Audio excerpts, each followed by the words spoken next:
और एक हट्टा कट्टा इंसान अपने आदमियों को लेकर कैबिन के अंदर दाखिल हुआ। उन सभी के हाथों में बेसबॉल बैट थे।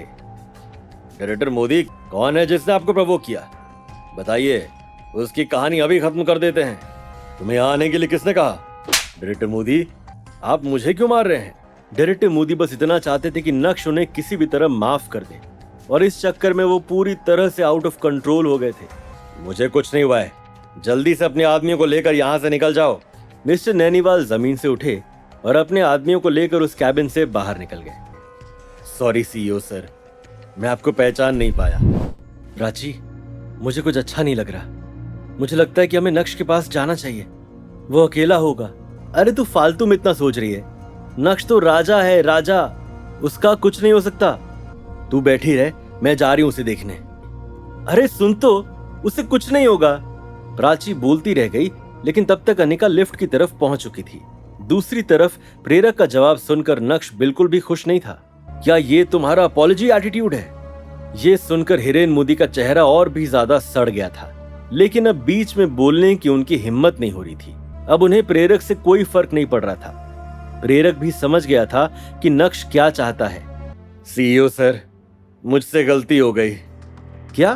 तुम्हारी आवाज बहुत धीमी है, मुझे कुछ सुनाई नहीं दे रहा है। CEO sir, I am sorry, please मुझे माफ कर दीजिए। अब पते की बात करते हैं। डायरेक्टर मोदी, जो भानुशाली ग्रुप में डेप्यूटी डायरेक्टर हैं, उन्हें डिमोट किया जाता है और उनकी जगह लेंगे डायरेक्टर शर्मा। मुझे मोदी ग्रुप से कोई मतलब नहीं है, इसलिए डायरेक्टर मोदी अपनी कंपनी के वाइस प्रेसिडेंट बने रहेंगे। प्रेरक मोदी को भानुशाली ग्रुप से हमेशा के लिए डिसमिस किया जाता है, और साथ ही साथ मोदी ग्रुप से भी। नक्श ने अपना फरमान सुनाया और कैबिन से बाहर निकल गया।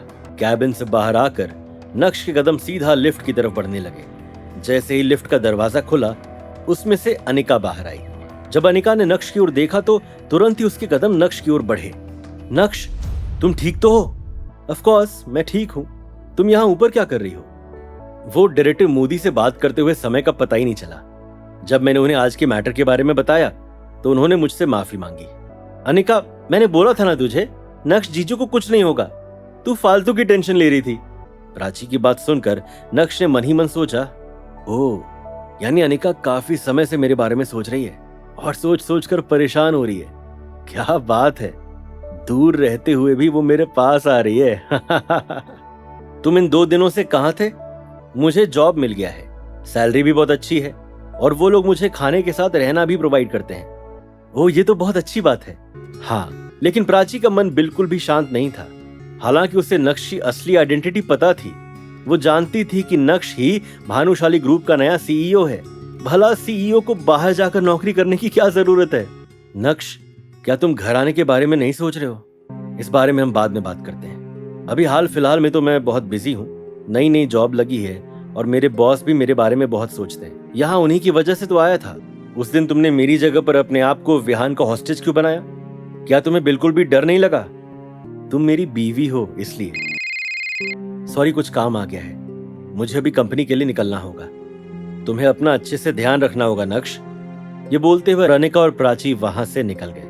नक्श थोड़ी देर तक वहीं खड़ा रहा और अनिका, जो उसे आज काफी बदली हुई नजर आई, उसके बारे में सोचने लगा।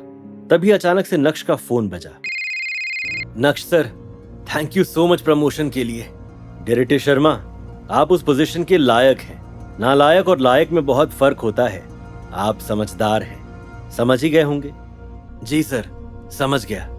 भले ही नक्श ने 20 करोड़ रुपए का स्टार विला खरीदा था, लेकिन वाकई में यह विला स्टार कहलाने के लायक था। अगले कुछ दिनों तक नक्श ने सिर्फ और सिर्फ अपने स्टार विला पर ध्यान दिया और विला को खूब सारी चीजों से भर दिया। उसके बाद एक सुबह नक्श ने अनिका को कॉल किया। अच्छा, तुम वापस कब आ रहे हो?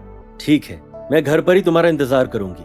जब अनिका को पता चला कि नक्श आज घर आ रहा है, अनिका अच्छे से ड्रेस्ड अप हुई और नक्श के आने का इंतजार करने लगी। वो धूमकेतु वापस क्यों आ रहा है? उस दिन तो बड़ा एटीट्यूड में बोल रहा था कि मुझे जावेरी खानदान से कोई मतलब नहीं है। तो अब क्या हुआ?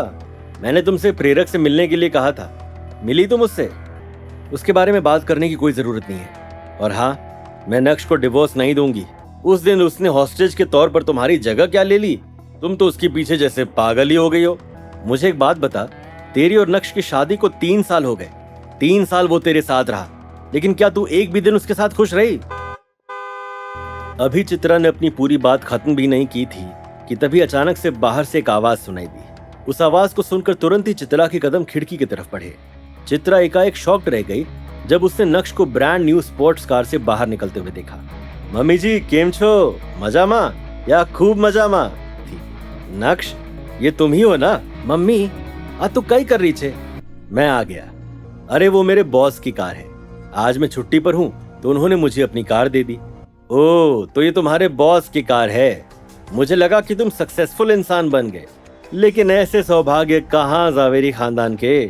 क्या होगा जब चित्रा को पता चलेगा कि नक्श खरीद सकता है ऐसे हजारों स्पोर्ट्स कार? क्या जग जाएगा अनिका के दिल में नक्श के लिए प्यार? क्या होगा नक्श का अगला कदम?